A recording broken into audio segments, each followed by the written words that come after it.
Good morning dear students. आज की कक्षा में आज हम अध्ययन करेंगे भाषा, व्याकरण एवं लिपि का परिचय। अब देखिए कि हम किसी भी अध्याय का अध्ययन करने से पहले उसके एक संक्षिप्त रूप पर अगर हम प्रकाश डाल लें तो समझने के लिए हमें उसमें बहुत ही अहम भूमिका हमें मिलती है। तो सबसे पहले हम यहाँ पर देख रहे हैं भाषा, दूसरा है व्याकरण एवं लिपि। ठीक है, अब यहाँ पर भाषा, व्याकरण एवं लिपि का परिचय को अगर हम आधार लेते हैं तो सबसे पहले हम यहाँ पर अध्ययन करने के लिए अपने पास में जो टॉपिक है वो है अपने पास में भाषा। अब यहाँ पर भाषा क्या है, यानी कि भाषा मनुष्य की अभिव्यक्ति की एक प्राणद चेतना होती है जो मनुष्य तरह तरह से अपने भावों को, अपने विचारों को और अपने मन में समाहित उस चेतना रूपी अभिव्यक्ति को वह व्यक्त करता है। और व्यक्त करने वाला या उसके द्वारा जो बोलने वाला जो भाव होता है वह भाव ही किस रूप में आ जाता है, वह भाव ही भाषा के रूप में आ जाता है। अर्थात हम ये कह सकते हैं कि परस्पर अभिव्यक्ति, विचार विनिमय, शब्दों की सरसता, सरलता, स्पष्टता और निष्पक्षता के साथ मनुष्य अपने भावों और विचारों को वह पूर्णता के साथ में प्रकट करता है। वह माध्यम, अर्थात वह प्रकट करने वाला माध्यम ही क्या कहलाता है, वह माध्यम ही भाषा कहलाता है। अब यहाँ पर देखिए कि मनुष्य क्या करता है कि जैसे ही मनुष्य अपनी अभिव्यक्ति को अगर वह व्यक्त करता है तो मनुष्य को अपनी अभिव्यक्ति को व्यक्त करने के लिए क्या करता है, वह सरलता का सहारा लेता है, वह स्पष्टता का सहारा लेता है और सुगमता का सहारा लेता है। और सुगमता का सहारा लेकर के क्या करता है, मनुष्य अपने विचारों का, अब यहाँ पर ध्यान रखना, अपने विचारों का, अपने भावों का वह स्पष्ट रूप से व्यक्त करता है या स्पष्ट रूप से वह माध्यम चुनता है। वह माध्यम जो पूर्णता के साथ में वह प्रकट करता है, किसके साथ में, पूर्णता के साथ। यानी कि पूर्णता के साथ में मनुष्य जिस रूप को वह प्रकट करता है वह प्रकट करने वाला रूप ही क्या कहलाता है, भाषा। अब यहाँ पर देखिए कि दूसरे रूप में हम ये कह सकते हैं कि भाषा क्या है, यानी कि भाषा मनुष्य का वह साधन है। अब देखिए बेटो, यहाँ पर अपने पास में एक नया रूप बन जाएगा कि भाषा मनुष्य का वह साधन है जिसके माध्यम से मनुष्य, अब यहाँ पर भाषा मनुष्य का, या कह सकते हैं कि भाषा मनुष्य का वह साधन है जो वह क्या करता है, जिस माध्यम से वह क्या करता है, बोलकर, जिस माध्यम से वह बोलकर, लिखकर तथा सांकेतिक भाव से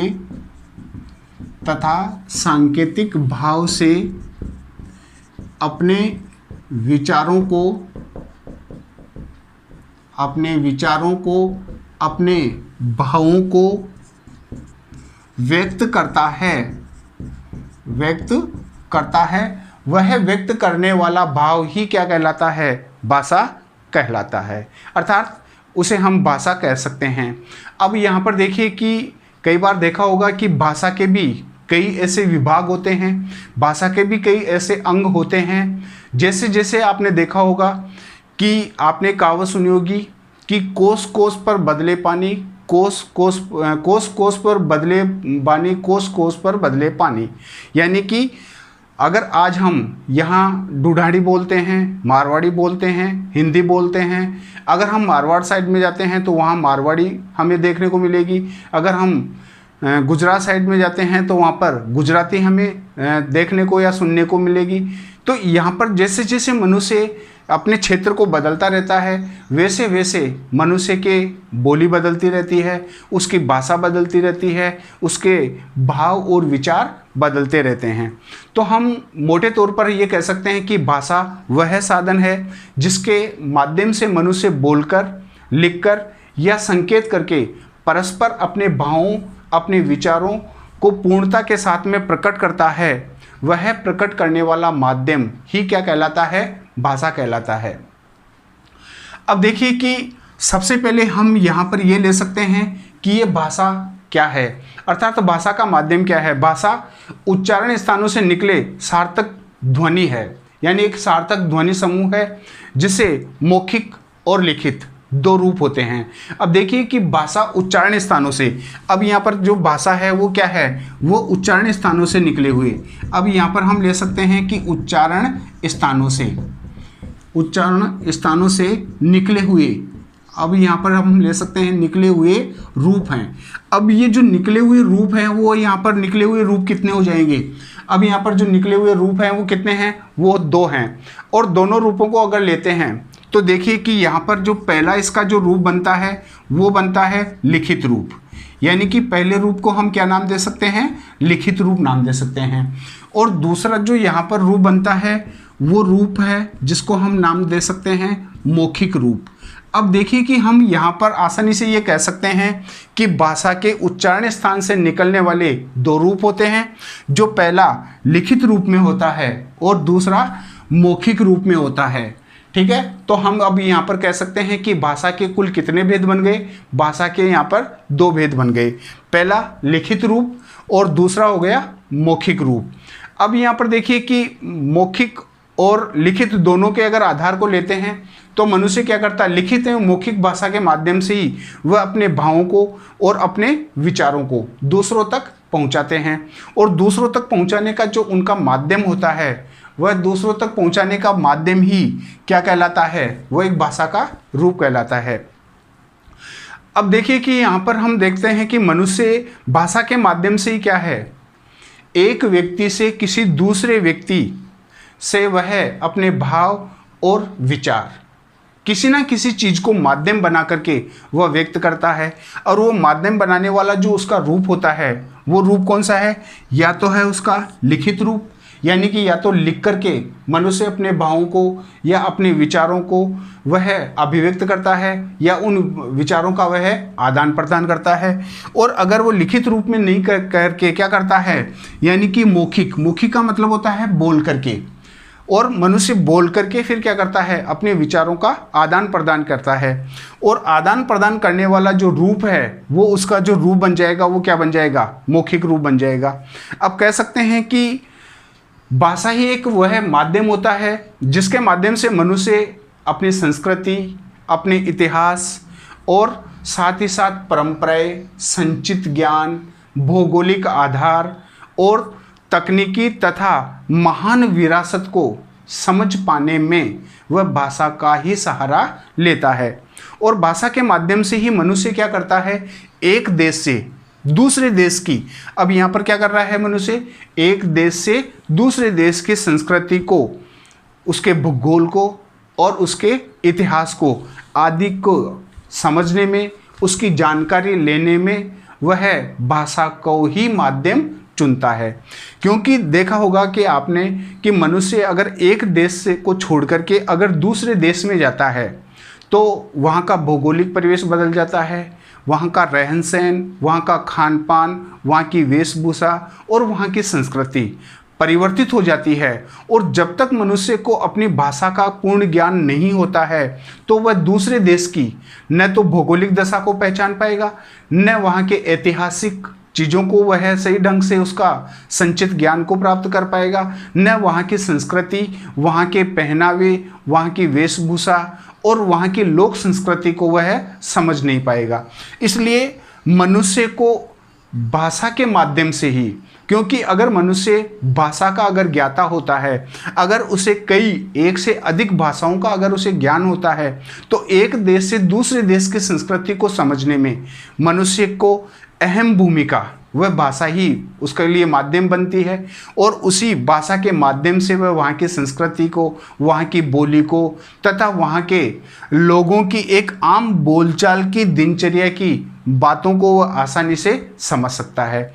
और वह उसके लिए जो माध्यम काम करता है, अगर मान लीजिए कि उसको अगर उस भाषा का संचित पूर्ण ज्ञान नहीं है तो वह लिख करके वह अपने विचारों का उस व्यक्ति से आदान प्रदान कर सकता है, या फिर अगर उसे भाषा का पूर्ण संचित ज्ञान है तो वह मनुष्य मौखिक रूप से बोल करके वहाँ की उस देश की संस्कृति को, वहाँ के संचित ज्ञान को, वहाँ की भौगोलिक दशा को, वहाँ की विरासत को वह आसानी से समझ सकता है। अब देखिए कि अगर हम इस भाषा के मानक रूप या इस भाषा के माध्यम को ही अगर लेकर के देखते हैं तो संसार में अनेक प्रकार की भाषाएं हैं, अर्थात मनुष्य अनेक प्रकार की भाषाओं का ज्ञाता होता है और वह जैसे जैसे परिवेश में ढलता है, जैसे जैसे परिवेश में वह जाता है, वैसे वैसे वहाँ की संस्कृति, वहाँ की भाषा के अनुरूप अपने आप को ढाल लेता है और ढाल करके फिर वह बहुसंख्यक, यानी कि जिसको अपन कह सकते हैं बहुभाषी, यानी बहुत सी भाषाओं को जानने वाला, जिसको हम बहुभाषाविद कह सकते हैं, अर्थात बहुत सी भाषाओं को जानने वाला वह ज्ञाता बन जाता है। संसार में अनेक भाषाएं हैं जिसमें चीनी है, हिंदी है, अंग्रेजी है, जर्मन है, फ्रेंच है, गुजराती है, मराठी है, मलयालम है, उर्दू है, तेलुगु है आदि ऐसी अनेक बहुभाषाएं हैं जहाँ अनेक प्रकार की बोलियां भी प्रयुक्त होती है। कहते हैं कि भारत बहुभाषी देश है क्योंकि यहाँ पर इस देश में अनेक भाषाओं को बोलने वाले, अनेक भाषाओं को जानने वाले लोग यहाँ रहते हैं। इसके कारण इस देश को अर्थात भारत देश को बहुभाषी देश भी कहा जाता है। अब देखिए कि जैसे जैसे यहाँ पर भाषाएं होती जाती है, उन भाषाओं के साथ साथ उपभाषाएं भी होती है और वह जो उपभाषाओं का जो माध्यम बनता है वह उपभाषाएं होती है बोली, जिसको हम कह सकते हैं कि जैसे जैसे क्षेत्र में मनुष्य जाता है या जैसे जैसे वह एक देश से दूसरे देश में, एक क्षेत्र से दूसरे क्षेत्र में अगर प्रवेश करता है तो वहाँ की भाषा, वहाँ की भौगोलिक दशा, वहाँ की संस्कृति तो परिवर्तनशील होगी। वहाँ के निवासियों की जो बोली होगी वह बोली भी परिवर्तनशील होगी क्योंकि वहाँ की बोली चेंज हो जाएगी, अर्थात परिवर्तित हो जाएगी, वहाँ की भाषा बदल जाएगी। इसलिए हम कह सकते हैं कि भाषा की अनेक उपभाषाएं होती है जिसको हम बोली कह सकते हैं, अर्थात जिसको हम बोली नाम दे सकते हैं। अब देखिए कि हम इस भाषा के अगर माध्यम को लेकर के देखते हैं तो भाषा को माध्यम बनाने के लिए हिंदी भाषा हमारे देश की प्रमुख भाषा है। अब अगर हम लेते हैं तो हमारे देश की जो प्रमुख भाषा है वो कौन सी मानी गई है यहाँ पर? हिंदी भाषा। यानी कि हिंदी भाषा हमारे देश की प्रमुख भाषा मानी गई है जिसका वास्तविक जो उद्भव है, यानी कि हम कह सकते हैं कि हिंदी भाषा का जो वास्तविक उद्भव माना जाता है, हिंदी भाषा का जो वास्तविक उद्भव है वो 1000 ईसा पूर्व। अब देखिए कि यहाँ पर हम कह सकते हैं कि हिंदी भाषा का उद्भव कब हुआ, ठीक है। अब यहाँ पर हिंदी भाषा के इस उद्भव काल को अगर लेकर के देखते हैं तो यहाँ पर वास्तविक रूप से हिंदी भाषा का जो उद्भव है, अब यहाँ पर हम ले सकते हैं हिंदी भाषा का उद्भव। अब हिंदी भाषा के उद्भव को लेते हैं तो ये हो जाएगा 1000 ईस्वी पूर्व माना जाता है। अब यहाँ पर देखिए कि इस आधार को अगर हम लेते हैं कि जो भारत की या भारत देश की या कह सकते हैं कि हमारे देश की जो भाषा है वो हिंदी है और हिंदी भाषा का जो उद्भव माना जाता है वो 1000 ईस्वी पूर्व इस हिंदी भाषा का उद्भव माना जाता है। अब इस हिंदी भाषा के उद्भव को मानने के लिए जो हमारे संविधान ने, अब यहाँ पर देखिए कि जो हमारा भारतीय संविधान है, इस भारतीय संविधान ने या भारतीय संविधान के अनुसार अगर लिखते हैं तो हिंदी को अनुच्छेद 343, ठीक है ना, तो हिंदी को, अब ये जो अपने पास में जो भाषा है वो क्या है? हिंदी।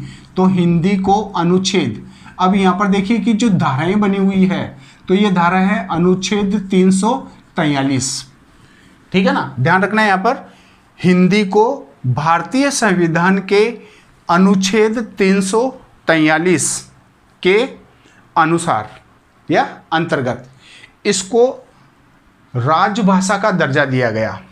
अब यहाँ पर देखिए, हिंदी को किसका बेटा दर्जा दिया गया, यहाँ पर राजभाषा का दर्जा दिया गया।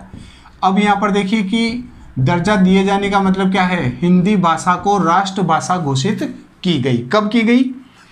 भारतीय संविधान के द्वारा हिंदी को अनुच्छेद 343 के अनुसार, ठीक है, हिंदी भाषा को राजभाषा का दर्जा भारतीय संविधान के अनुसार इसको प्रदान किया गया। जो हिंदी को 14 सितंबर 1949 को, जो अब यहाँ पर ध्यान रखना है इसको, जो हिंदी को 14 सितंबर, अब यहाँ पर ये ध्यान रखना है 14 सितंबर 1949 को, ठीक है ना। अब यहाँ पर इस हिंदी भाषा को कब राजभाषा का दर्जा दिया गया, या हिंदी भाषा को कब राजभाषा इसको घोषित किया गया, इसके बारे में हमें देखना है। तो हिंदी को भारतीय संविधान के अनुसार अनुच्छेद 343 के अंतर्गत इसे राजभाषा का दर्जा दिया गया, जो हिंदी को 14 सितंबर 1949 को राजभाषा की मान्यता मिली। अब यहाँ पर देखिए कि इस हिंदी को जो मान्यता मिली थी, वह मान्यता कब मिली थी? ये मान्यता मिली थी 14 सितंबर 1949 को। जब भारतीय संविधान के द्वारा हिंदी को राजभाषा की मान्यता प्राप्त हो गई, तब संसदीय राजभाषा समिति, अब यहाँ पर ध्यान रखना, जो संसदीय राजभाषा समिति, अब यहाँ पर इसको आपको अच्छी तरह देखना है, जो संसदीय राजभाषा समिति का गठन किया गया, और संसदीय राजभाषा समिति का जो गठन किया गया था वो 1976 में, यानी 1976 में, यानी 1976 ईस्वी में इसका गठन किया गया था। अब यहाँ पर देखिए कि अपने पास में गठन किया गया। अब ये छोटे छोटे यहाँ पर जो प्रश्न है अपने पास में बनते जा रहे हैं। अब सबसे पहले जो प्रश्न है वो है कि हमारे भारत देश की जो राजभाषा है या हमारे देश की जो भाषा है वो कौन सी है। तो यहाँ पर प्रश्न अपने पास में बन जाएगा कि भारत देश की जो भाषा है वो हिंदी है, और इस हिंदी का जो उद्भव माना जाता है वो 1000 ईसा पूर्व हिंदी का उद्भव माना जाता है। दूसरा यहाँ पर ले सकते हैं कि भारतीय संविधान के अनुसार हिंदी को अनुच्छेद 343 के अंतर्गत इसको राजभाषा का दर्जा दिया गया, जो 14 सितंबर 1949 को हिंदी को पूर्ण रूप से भारतीय संविधान के द्वारा मान्यता मिल चुकी थी, यानी कि इसको राजभाषा मान लिया गया था। उसके बाद में जो हिंदी भाषा संसदीय एक समिति का जो गठन किया गया था, उस संसदीय राजभाषा समिति का गठन 1976 को, यानी 1976 को इस राजभाषा हिंदी जो समिति थी इसका गठन किया गया था। और भारतीय संविधान में अनुच्छेद 344, और अब यहाँ पर ध्यान देना, और भारतीय संविधान, अब यहाँ पर हम और ले सकते हैं, और भारतीय संविधान। अब देखिए कि जो भारतीय संविधान के अंतर्गत भाषाओं को लेकर के, राजभाषाओं को लेकर के अनेक प्रकार के ऐसे कानून, अनेक प्रकार के ऐसे संवैधानिक कानून बनाए गए हैं जिसका उल्लंघन करने पर उसे राजद्रोह का दर्जा दिया जा सकता है। तो भारतीय संविधान में अनुच्छेद, अब यहाँ पर भारतीय संविधान में अनुच्छेद, जो इसकी जो धारा बनी गई थी अनुच्छेद 344, अब यहाँ पर ध्यान देना, 344 के अनुसार अष्टम सूची में, अब देखिए 344 के अनुसार अष्टम सूची, अब यहाँ पर जो इसकी जो सूची बनाई गई थी वो कौन सी थी? अष्टम सूची। अष्टम सूची में 18 भाषाओं को मान्यता प्रदान की गई थी। अब यहाँ पर देखिए 18 भाषाएं मान्य हुई थी, थी। अब देखिए बेटो, यहाँ अपने पास में एक नया प्रश्न अब और यहाँ पर मोड़ लेके आ गया। अब यहाँ पर है कि किस भारतीय संविधान के अनुच्छेद के अंतर्गत हिंदी को राजभाषा का दर्जा दिया गया, तो ये यहाँ पर हो जाएगा अनुच्छेद 343 के अनुसार। ठीक है, 14 सितंबर 1949 को पूर्ण रूप से हिंदी को राजभाषा की मान्यता प्राप्त हो चुकी थी। उसके बाद में संसदीय राजभाषा समिति का गठन 1976 को इसका गठन किया गया था और भारतीय संविधान के अनुच्छेद 344, ठीक है ना, इसका एक विशेष तौर से ध्यान रखना है बेटाओ, भारतीय संविधान में अनुच्छेद 344 के अनुसार अष्टम सूची में जो इन भाषाओं का एक संग्रह किया गया उसमें 18 भाषाएं शामिल थी और इन्हीं 18 भाषाओं को सम्मिलित करके एक समिति का गठन किया गया जो राष्ट्रभाषा हिंदी के विकास को बढ़ावा देने के लिए, तो इनको जब मान्यता मिल गई और इन्हीं मान्यताओं में जो भारत की जो राजभाषा थी वो राजभाषा क्या थी, हिंदी। और हिंदी को अब यहाँ पर है कि राजभाषा हिंदी के विकास को बढ़ावा देने के लिए भारत सरकार के लिए 3 उच्च स्तरीय समितियां की स्थापना की गई थी। अब देखिए यहाँ पर कि 3 उच्च स्तरीय जो समितियां बनाई गई थी, उस समितियों के अंतर्गत कुछ नियम भी बनाए गए थे कि जो राजभाषा के विरुद्ध अगर कार्य करता है तो उसके विरुद्ध कौन से प्रावधान के अनुसार उसके दंड की व्यवस्था की गई है, किस भाषा के विकास और साथ ही साथ उस भाषा को एक विशेष दर्जा प्राप्त हो, उसका अधिक से अधिक वर्चस्व बढ़े, अधिक से अधिक वह लोगों के द्वारा वह भाषा बोली जाए, तो आदि बनाने के लिए एक भारत सरकार के द्वारा एक समिति का गठन किया गया था। और उस समिति के गठन में पहला जो था वो जो इसके समितियों के गठन में जो पहला लिया गया था, केंद्रीय गृह मंत्री की अध्यक्षता में पहला जो इसका जो सदस्य बनाया गया था या जिस समिति में जिस विभाग को लिया गया था वो था केंद्रीय गृह मंत्री की अध्यक्षता में। दूसरा है भारत सरकार के द्वारा जो भारत के जो राजभाषा सचिव थे, तो भारत के राजभाषा सचिव की अध्यक्षता के रूप में। और तीसरा यहाँ पर जो केंद्रीय हिंदी समिति के जो अध्यक्ष थे उसकी अध्यक्षता में इन भारत सरकार के द्वारा हिंदी के विकास और उद्भव के लिए एक समिति का निर्माण किया गया था। अब यहाँ पर देखिए कि भारत सरकार के द्वारा किनकी अध्यक्षता में इस समिति का अध्ययन किया गया। जो पहला हो जाएगा केंद्रीय गृह मंत्री की अध्यक्षता में, दूसरा भारत के जो राजभाषा सचिव है उसकी अध्यक्षता में, और तीसरा है केंद्रीय हिंदी जो समिति के जो अध्यक्ष हैं उसकी अध्यक्षता में इस समिति का भारत सरकार के द्वारा गठन किया गया था।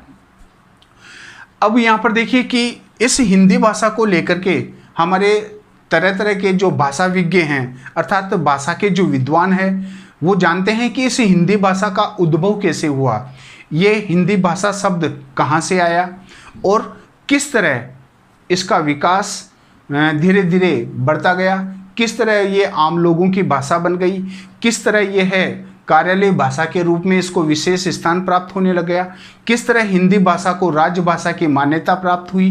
तो आदि चीज़ों के बारे में अगर हम अध्ययन करते हैं तो अध्ययन करने के लिए सबसे पहले देखना है कि ये जो हिंदी शब्द है ये हिंदी शब्द कहाँ से आया, ठीक है ना। अब यहाँ पर हिंदी शब्द को अगर हम आधार बना करके देखते हैं तो हिंदी शब्द सर्वप्रथम कहाँ से लिया गया था अर्थात कहाँ से आया था। तो ऐसा हमारे विद्वानों का मानना है कि जो हिंदी भाषा, अब यहाँ पर देखिए कि जो हिंदी शब्द है ये हिंदी शब्द ईरानी भाषा से, अब यहाँ पर देखिए ईरानी, यानी कि जो ये हिंदी शब्द है ये हिंदी शब्द ईरानी भाषा की देन है। जो हिंदी शब्द है ये कौन सी भाषा की देन है, ईरानी। तो यहाँ पर है ईरानी भाषा की देन है। अब यहाँ पर देखिए कि अपने पास में ये प्रश्न एक नया प्रश्न बन गया, हिंदी शब्द किस भाषा की देन है, तो यहाँ पर हो जाएगा हिंदी शब्द ईरानी भाषा की देन है, जो अपभ्रंश का एक रूप है। यानी कि जो ईरानी भाषा है उस ईरानी भाषा का एक अपभ्रंश रूप है, यानी कि इन भाषाओं का धीरे धीरे क्या होता गया, अपभ्रंश होता गया, खंडन होता गया, और खंडन होते होते नए नए शब्द उनकी संस्कृति के आधार पर परिवर्तित होते गए, और उन्हीं परिवर्तित अपभ्रंश शब्दावली से इस हिंदी शब्द का निर्माण हुआ। तो कहते हैं कि हिंदी शब्द ईरानी भाषा की देन है, और जो एक अपभ्रंश होते होते ये एक रूप यानी कि एक हिंदी शब्द के रूप में हमारे सामने आ गया। अर्थात हम ये कह सकते हैं कि हिंदी अपभ्रंश भाषा का एक बिगड़ा हुआ रूप है। जो अपभ्रंश शब्द सर्वप्रथम एक जो हमारे महान ज्ञानियों के द्वारा लिखा गया महाभाष्य ग्रंथ है, महाभाष्य में इसका ये निरूपण मिलता है। अब उस ग्रंथ का क्या नाम है बेटाओ? महाभाष्य। यानी कि महाभाष्य के ग्रंथ में इस ईरानी भाषा के अपभ्रंश रूप से हिंदी शब्द लिया गया है। ये हमारे ग्रंथ महाभाष्य में इसका उल्लेख मिलता है। ठीक है, तो अब यहाँ पर इसका मतलब हम ले सकते हैं कि अपभ्रंश शब्द का जो सर्वप्रथम जो प्रयोग हुआ था वो किस में हुआ था? महाभाष्य में हुआ था। ठीक है ना, तो इसका मतलब ये कह सकते हैं कि हिंदी भाषा जो शब्द है वो ईरानी भाषा की देन है और ईरानी भाषा के अपभ्रंश रूप से ही हिंदी शब्द की यहाँ पर उत्पत्ति हुई है, जिस अपभ्रंश के प्रमाण महाभाष्य ग्रंथ में देखने को मिल जाते हैं। अब दूसरा है कि जो अपने पास में अपभ्रंश भाषा का जो रूप है, अपभ्रंश भाषा का जो समय है वो 500 से 1000 ईसा पूर्व निर्धारित किया गया है। अब यहाँ पर देखिए कि जो ये अपभ्रंश भाषा है, अब यहाँ पर देखिए बेटा अपनों को क्या करना है, जो अपभ्रंश भाषा है इस अपभ्रंश भाषा का जो समय निर्धारित किया गया है वो 500 से 1000 ईसा यानी कि ईस्वी पूर्व। अब यहाँ पर देखिए कि अपभ्रंश भाषा का जो स्वरूप जो समय यहाँ पर निर्धारित किया गया है वो 500 से लेकर के 1000, ठीक है ना, तो 500 से 1000 ईसा पूर्व इसका रूप निर्धारित किया गया है। जो अपभ्रंश भाषा का प्रथम कवि, ठीक है ना, इस अपभ्रंश भाषा का प्रथम कवि कौन है? स्वयंभू। ध्यान रखना बेटा इसका, उस कवि का नाम क्या है? स्वयंभू, यानी कि अपभ्रंश भाषा के सर्वप्रथम कवि।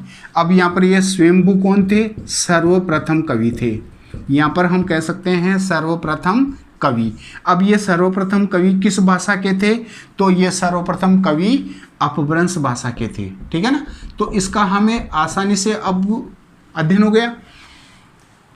अब यानी कि अब देखिए कि इसको हम छोटे छोटे प्रश्नों में अगर इसको डालते हैं तो सबसे पहले हमें ये लेना है कि हिंदी जो शब्द है वो किस भाषा की देन है?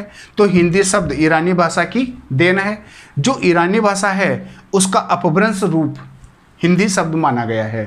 ठीक है, इस अपभ्रंश भाषा के जो प्रमाण हैं वो महाभाष्य ग्रंथ में मिलते हैं। किसके? अपभ्रंश के। कहते हैं कि अपभ्रंश भाषा का जो समय निर्धारित किया गया था वो 500 से 1000 ईसा पूर्व का ये समय निर्धारित किया गया था और ऐसा माना भी जाता है कि अपभ्रंश भाषा के, अब ये यहाँ पर अपने पास में क्या बन गया बेटा? अपभ्रंश भाषा। तो अपभ्रंश भाषा के जो सर्वप्रथम कवि थे, अपभ्रंश भाषा के सर्वप्रथम कवि जिनका नाम था स्वयंभू, उस कवि का क्या नाम था? स्वयंभू। इसके कवि के रूप या इस भाषा के प्रमुख ये कवि माने जाते हैं। हिंदी के उद्भव और विकास की वास्तविक अगर पूर्ववर्ती भाषा की श्रृंखला को अगर हम लेकर के देखते हैं तो देखिए वैदिक भाषा, संस्कृत भाषा और प्राकृत भाषा, ये सब भाषाएं क्या है? अपभ्रंश भाषा का रूप है। अब यहाँ पर अगर हम लेकर के देखते हैं तो हमारे चारों वेद हैं, हमारे जो भी पुराण हैं, जो भी ग्रंथ हैं, जो महाकवियों के द्वारा लिखे गए हैं वो सब अपभ्रंश भाषाओं के रूप में हैं। अगर हम प्राचीन काल की अगर इस भाषा को अगर लेकर के देखते हैं तो यहाँ पर है संस्कृत। ठीक है, अब संस्कृत भाषा ऐसा माना जाता है कि सभी भाषाओं की जननी संस्कृत भाषा है और संस्कृत भाषा के अपभ्रंश रूप से ही ये जितनी भी देश में भाषाएं प्रचलित हैं उन सभी भाषाओं का जन्म हुआ है। अब देखिए अगर यहाँ पर हम वैदिक आधार को अगर लेकर के देखते हैं तो आज वेदों की जो भाषा है वो संस्कृत भाषा है। दूसरा अगर हम संस्कृत भाषा के अगर कवियों के आधार को लेकर के देखते हैं तो आप जितने भी जैसे कालिदास के जितने भी जो 7 नाटक लिखे गए हैं, ठीक है, यहाँ पर उत्तर रामचरितमानस को लेकर के देखते हैं, महाभारत को लेकर के देखते हैं, रामायण को लेकर के देखते हैं, ठीक है। तो ये जितने भी हमारे धार्मिक जो ग्रंथ लिखे गए हैं उन सब की भाषा संस्कृत भाषा है। साथ ही साथ इन भाषाओं के प्राकृत और अपभ्रंश रूप का जो रूप मिलता है वो 500 से 1000 ईस्वी पूर्व ऐसा माना जाता है। जो हिंदी भाषा का जो संबंध है, अब यहाँ पर देखिए कि जो अपने पास में अब यहाँ संबंध की बात अगर की जा रही है तो हिंदी भाषा का जो संबंध था, यानी कि हम यहाँ पर कह सकते हैं हिंदी भाषा का संबंध, ठीक है। अब हिंदी भाषा के अगर संबंध को लेकर के देखते हैं तो हिंदी भाषा का जो सर्वप्रथम जिस परिवार से उसका संबंध रहा वो था भारोपीय परिवार, यानी कि उस परिवार का नाम था भारोपीय, यानी कि भारोपीय परिवार से हिंदी भाषा का सबसे पहले इसका संबंध हुआ था। अब उस परिवार का नाम अपने पास में क्या गया, भारोपीय परिवार, यानी कि जो भारोपीय जो परिवार था उस भारोपीय परिवार का संबंध हिंदी भाषा में प्राचीन काल के ग्रंथों के आधार पर या साक्ष्यों के आधार पर ऐसा प्रमाणित होता है कि जो हिंदी भाषा का जो संबंध था वो सर्वप्रथम भारोपीय परिवार से था, और भारोपीय परिवार के आधार के कारण ही ये हिंदी भाषा अत्यधिक फली फूली, अर्थात हिंदी भाषा का उद्भव और विकास प्रारंभ हुआ। ऐसा माना जाता है कि विश्व भर में आज लगभग 3000 भाषाएं प्रयोग में ली जाती है। अब देखिए कि वर्तमान समय की अगर भाषाओं का अगर हम आकलन करते हैं तो आज अगर संसार की भाषाओं का अगर हम अध्ययन करते हैं तो लगभग आज संपूर्ण संसार में 3000 भाषाएं, अब यहाँ पर देखिए बेटो कितनी भाषाएं हैं, लगभग 3000 भाषाएं बोली जाती हैं और प्रयोग में ली जाती हैं। इन्हीं भाषाओं के अगर आधार को लेकर के देखते हैं तो अपभ्रंश भाषा के अनेक कई ऐसे रूप बनते हैं, जैसे उपनगर है, आबिर है और ग्राम्य है। ये इन भाषाओं के या कह सकते हैं कि इस भाषा के भेद माने जाते हैं। अब यहाँ पर देखिए कि नेक्स्ट अपने पास में आता है कि भारत की जो प्राचीन भाषा है वो भारत की प्राचीन भाषा कौन सी है। अब भारत की प्राचीन भाषा को अगर लेकर के देखते हैं तो भारत की प्राचीन भाषा वैदिक संस्कृत है, यानी कि हम ये कह सकते हैं कि जो भारत की जो प्राचीन जो भाषा है वो कौन सी है, वैदिक संस्कृत। और वैदिक संस्कृत को अगर आधार बनाते हैं तो हमारे जितने भी जो वेद लिखे गए हैं वो सारे के सारे संस्कृत भाषा में हैं। तो इसका मतलब हम कह सकते हैं कि भारत की जो प्राचीनतम भाषा है वो वैदिक संस्कृत थी। और लहंदा भाषा का जो विकास था, अब यहाँ पर देखिए एक नई भाषा और है और उस भाषा का नाम है, जो एक हिंदी का स्वरूप है, उस भाषा का नाम है लहंदा, ठीक है। तो लहंदा भाषा का जो विकास है वो पेशाची, अब इसका ध्यान रखना, पेशाची यानी कि पेशाची भाषा के अपभ्रंश का रूप माना जाता है। अब यहाँ पर कह सकते हैं कि जो पेशाची अपभ्रंश से हुआ था और जो पंजाबी जो भाषा है जो वर्तमान में पंजाब, अमृतसर आदि जगह पर जो बोली जाती है, ये पंजाबी भाषा का जो विकास था वो पेशाच से हुआ था। अब यहाँ पर देखिए, अब नेक्स्ट अपने पास में कौन सी भाषा आ गई बेटो, पंजाबी भाषा। अब इस पंजाबी भाषा को अगर लेकर के देखते हैं तो ये अपने पास में क्या आ गई, पंजाबी भाषा। अब इस पंजाबी भाषा का जो अगर विकास है तो उस भाषा का क्या नाम है, पेशाच, ठीक है ना। तो यहाँ पर कह सकते हैं कि पंजाबी भाषा का जो विकास है या पंजाबी भाषा का जो उद्भव है वो पेशाच भाषा से हुआ माना जाता है। तो अब यहाँ पर देखिए कि पेशाच भाषा के अगर आधार को लेकर के देखते हैं तो यहाँ पर जैसे लहंदा जो भाषा थी वो लहंदा भाषा किसका आधार थी, वो पेशाची का आधार थी। और पेशाची के अगर आधार को लेते हैं तो उसी का जो अपभ्रंश रूप था वो यहाँ पर पंजाबी भाषा थी। और पंजाबी भाषा जो यहाँ पर उद्भव, इसका जो विकास हुआ है वो पेशाच से हुआ है। इसका मतलब इतना हमने अध्ययन करने के बाद में हम ये देख सकते हैं कि जो हिंदी भाषा का जो उद्भव है, हिंदी भाषा का जो विकास है और हिंदी भाषा का जो काल है वो अति प्राचीन है। अर्थात कह सकते हैं कि ईसा से भी अब यहाँ पर देखिए कि ईसा पूर्व यानी कि 1000 पूर्व। अब जब ये कह रहा है कि अपभ्रंश भाषा का रूप 500 से 1000 ईसा पूर्व है, तो इसका मतलब हिंदी भाषा का जो उद्भव और विकास है वो तो 500 से 1000 ईसा पूर्व माना जाता है। ठीक है, तो अब यहाँ पर देखिए कि इस भाषा को अगर हम ले सकते हैं तो हिंदी भाषा के आधार को लेकर के देखते हैं। प्राचीन अगर कवियों को अगर आधार लेते हैं तो यहाँ पर स्वयंभू है, जो अपभ्रंश भाषा के सर्वप्रथम कवि के रूप में जाने जाते हैं। अपभ्रंश भाषा के जो साक्ष्य हैं वो महाभाष्य ग्रंथ में देखने को मिल जाते हैं। हिंदी भाषा के अगर शब्द को अगर लेकर के देखते हैं तो ये ईरानी भाषा शब्द की देन है, अर्थात हिंदी भाषा शब्द कहाँ से आया, ईरानी भाषा से आया। ठीक है, तो इतना ये सब भाषाओं का जो अपभ्रंश है, अर्थात हिंदी भाषा का उद्भव, उसका विकास और इसका काल, इस कक्षा में हमने आज पढ़ा था। अब आगे की जो कक्षा में हम पढ़ेंगे जो हमारी भाषा है और उसी भाषा को क्षेत्रीय आधार पर जो हिंदी की बोलियों के रूप में कन्वर्ट हो गई है, उसी बोलियों का हम आगे की कक्षा में अध्ययन करेंगे। तब तक धन्यवाद।